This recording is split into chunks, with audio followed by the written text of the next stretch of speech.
question is, when we're doing our big, hairy, audacious goal, our clients don't have to be our niche.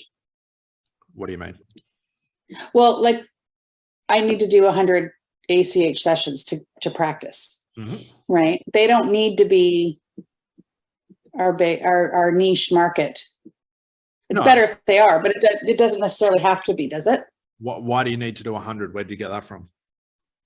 Just the number I picked out of the air, and Paul told me. Okay, so that's what you want to do. Yeah, I would include paid clients in that 100 for sure.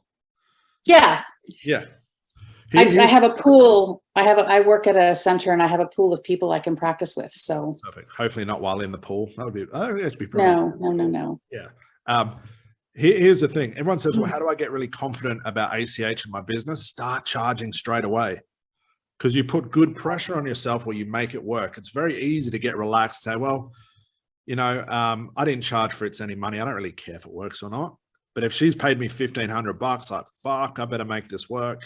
It puts a good amount of pressure. My very first client, one-on-one, was a paid client, and it was stressful as hell. It worked, but I realized the value of that good pressure.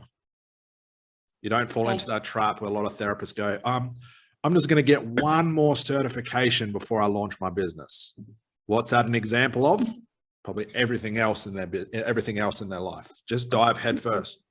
I would rather fuck up all the sessions and say, look, you have to come back for another one and another one than spend the next 6 months giving shit away for free. Make sense? Okay.